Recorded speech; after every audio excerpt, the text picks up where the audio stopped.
Bismillahirrahmanirrahim. Alhamdulillah wassalatu wassalamu ala Rasulillah wa ala alihi wa ashabihi wa mawalah wa ba'd. Jemaah sekalian, teman-teman sekalian yang mudah-mudahan dirahmati Allah Subhanahu wa taala. Kali ini kita mencoba untuk berbincang terkait tentang kepemimpinan dalam Islam. Memang kalau kita berbicara kepemimpinan dalam Islam sangat kompleks sekali dan banyak sisi yang harus dibahas. Makanya para ulama telah menulisnya dalam kitab-kitab mereka yang sangat tebal ya. Ibnu Taimiyah menulis As-Siyasah Syar'iyyah. Kemudian ada juga Imam Al-Mawardi menulis Al-Ahkam As-Sultaniyah. Kemudian ada juga yang menulis Ghiyathul Umam. Ada juga para ulama yang menulis misalkan ulama kontemporer membahas misalkan Al-Imam Al-Udma, tulisannya salah satu disertasi doktoral yang sangat baik sekali. Dan banyak sekali pembahasan-pembahasan terkait masalah kepemimpinan dalam Islam.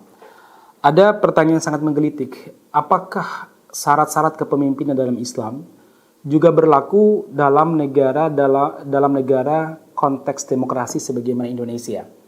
Misalkan pemimpinnya harus muslim, pemimpinnya harus menjaga sholatnya, pemimpinnya harus peduli kepada syariat, ataukah syarat-syarat itu hanya berlaku dalam negara yang berbentuk negara Islam?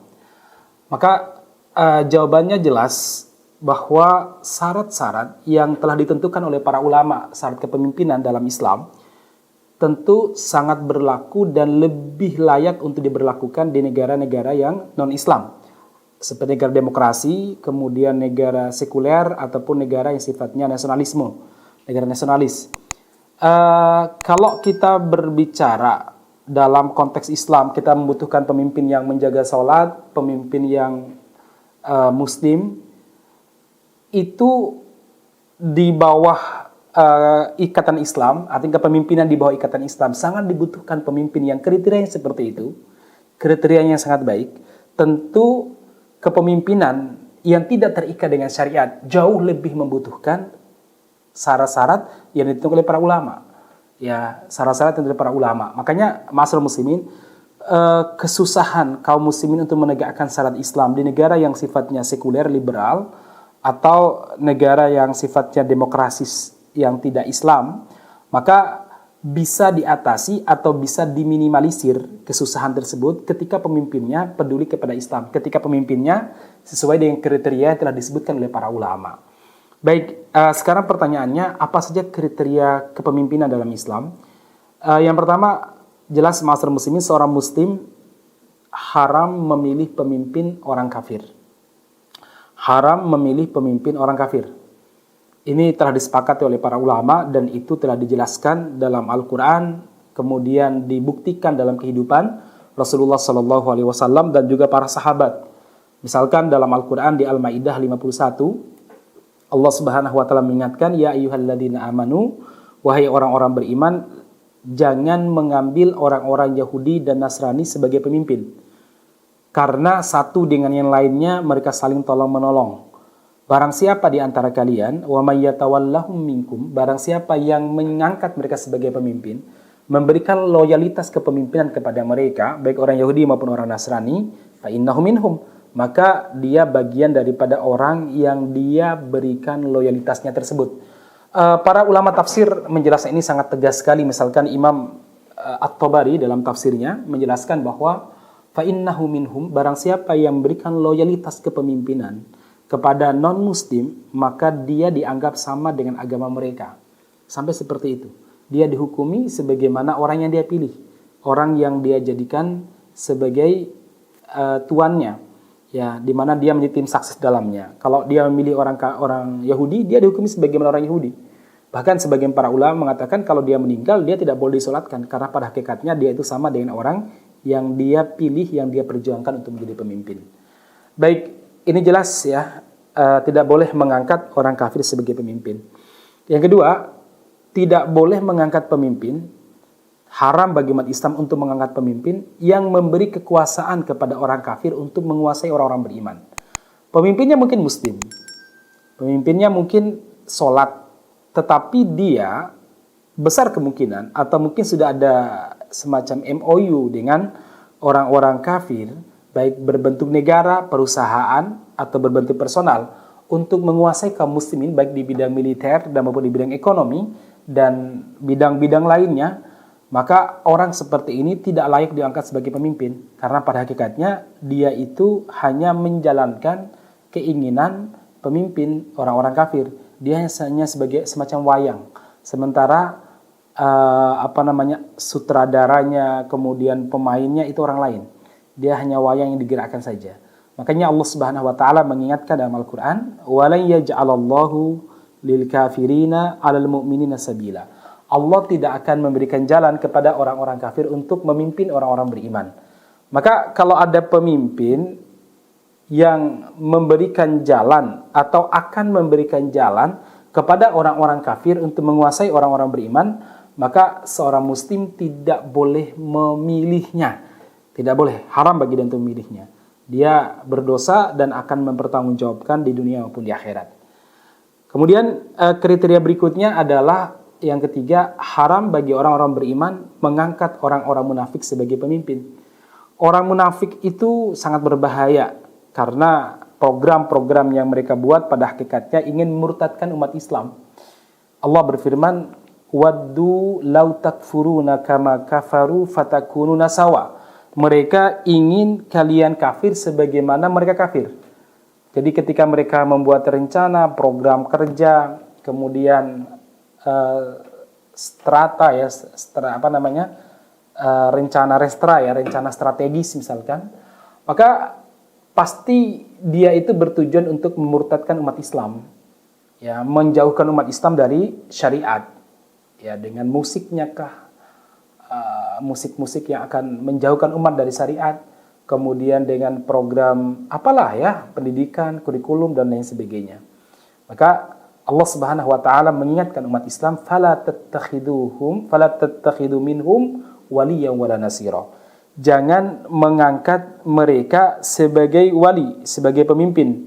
Ya, jangan mengangkat orang-orang munafik sebagai pemimpin bagi kalian atau penolong bagi kalian.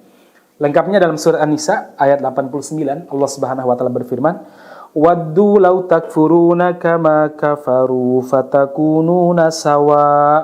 Mereka ingin kalian kafir sebagaimana mereka kafir, sehingga kalian di dunia dan di akhirat sama-sama kafir. Fala tattakhidhu minhum awliya'a hatta yuhajiru fi sabilillah. Jangan mengangkat mereka sebagai pemimpin sampai mereka betul-betul hijrah totalitas di jalan Allah Subhanahu wa taala. Kemudian Allah lanjutkan, fala tattakhidhu minhum awliya hatta yajru fa in tawallaw fakhuduhum waqtuluhum haitsu wajadtumuhum wa la tattakhidhu minhum waliyan wala nasira. Jangan mengangkat orang-orang munafik, ya, di kalangan mereka wali sebagai pemimpin bagi kalian, wala nasira, dan jangan angkat mereka sebagai nasira, sebagai penolong bagi kalian. Baik, ma'asyiral muslimin, ini jelas orang munafik. Kalau ditanya orang munafik macam apakah? Orang munafik itu bukan dengan bahasa orang-orang sekarang ya. Istilah munafik itu istilah syar'i yang definisi dan kriterianya juga harus kembali kepada nas-nas syariat, kepada dalil-dalil syariat. Apa itu? Yang pertama, jelas ciri khas munafik itu memendam kebencian terhadap syariat, menampakkan keimanan. Kalau ini susah mungkin untuk pembuktiannya ya. Tapi yang paling nampak dari lidah mereka adalah apa? Satu, mereka ini mudah sekali mencela orang-orang beriman dan membela orang-orang kafir, walaupun orang berimannya benar. Ini ciri khas orang munafik. Kemudian berikutnya, dia malas untuk sholat. Bahkan mungkin nggak pernah sholat. Ya, walaupun mengatakan dirinya bersih, patriot, kemudian nasionalis, atau mungkin sebagai orang yang pemberani.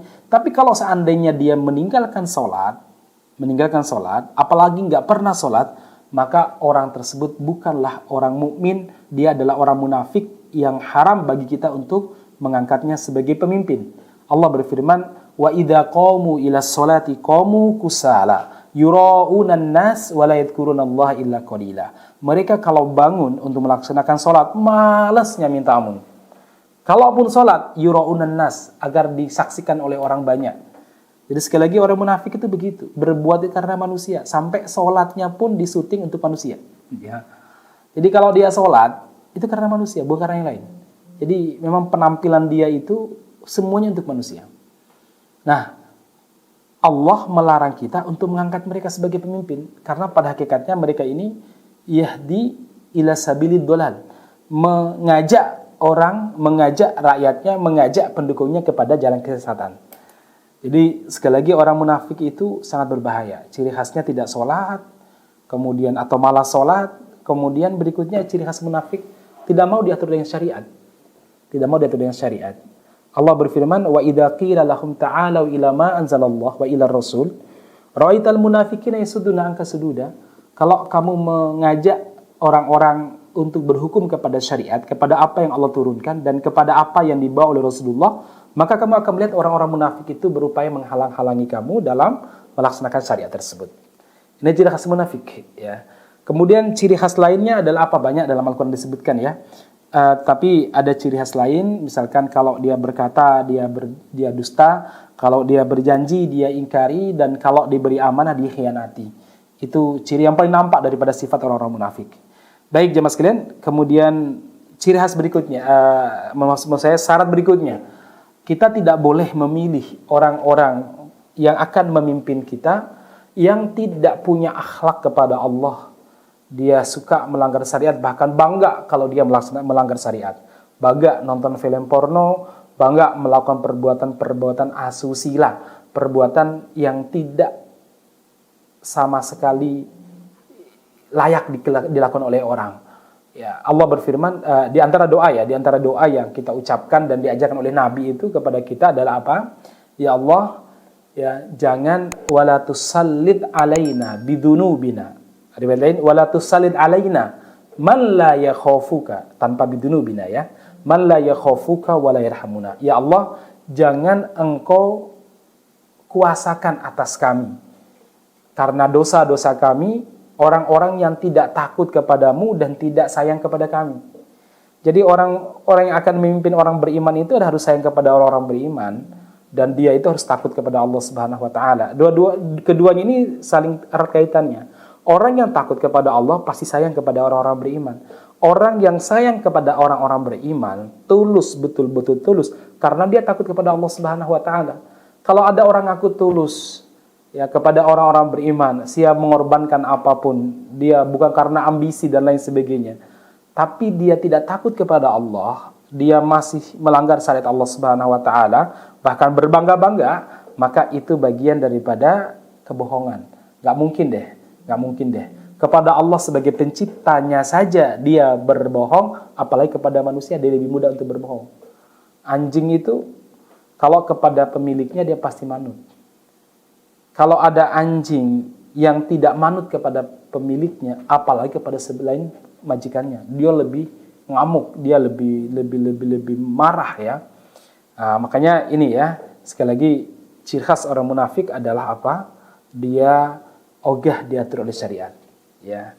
Kemudian berikutnya, seorang mukmin tidak boleh memilih pemimpin orang yang tidak takut kepada Allah, tidak punya akhlak kepada Allah, dan juga tidak mencintai orang-orang beriman.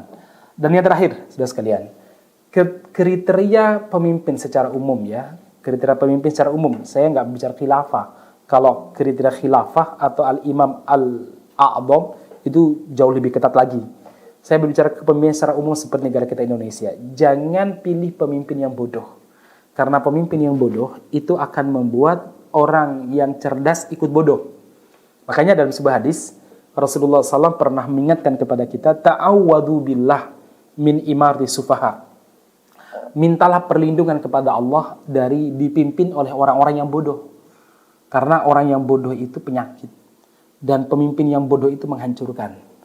Nah, dari apa yang saya jelaskan ini kita mungkin sudah punya gambaran kira-kira yang layak memimpin umat Islam Indonesia atau memimpin Indonesia pada umumnya siapa, ya, dari para pemimpin yang telah kita lihat track recordnya, kita lihat ketaatannya kepada syariat, kedekatannya kepada para ulama, komitmennya terhadap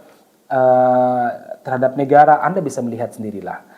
Nah, makanya masyarakat muslimin yang mudah-mudahan dirahmati Subhanahu wa taala, kriteria-kriteria ini berlaku dalam negara ya walaupun berbentuk demokrasi. Dan justru lebih dibutuhkan pemimpin yang sebagaimana disebutkan oleh kita tadi, karena negara demokrasi tidak terikat dengan syariat. Sehingga orang itu akan gampang melanggar. Tapi kalau seandainya dia itu dipilih sesuai kriteria tadi, maka dia akan mudah untuk diawasi.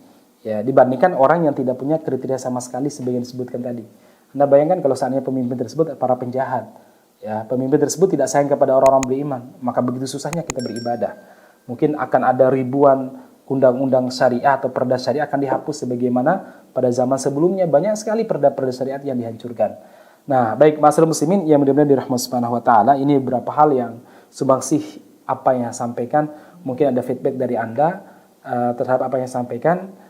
Cuma saya ingin tekan sekali lagi bahwa kepemimpinan dalam Islam, berlaku bagi kaum muslimin yang hidup di negara muslim atau di negara non-muslim, lebih-lebih yang tidak muslim. Karena mereka sangat membutuhkan pemimpin yang betul-betul adil, pemimpin yang betul-betul kriteria takut kepada Allah, kemudian juga sayang kepada rakyatnya. Ma'asyiral muslimin yang mudah-mudahan dirahmati Subhanahu wa taala, silakan Anda memilih, tapi ingat pilihan Anda kelak di hari kiamat akan dimintai pertanggungjawaban. Jadi apa yang kita lakukan dalam urusan politik dan urusan-urusan lainnya tidak sekedar kaitannya dengan kehidupan di dunia, enggak. Tapi ada pertanggungjawaban kelak di hari kiamat nanti. Malakum kaifa tahkumun.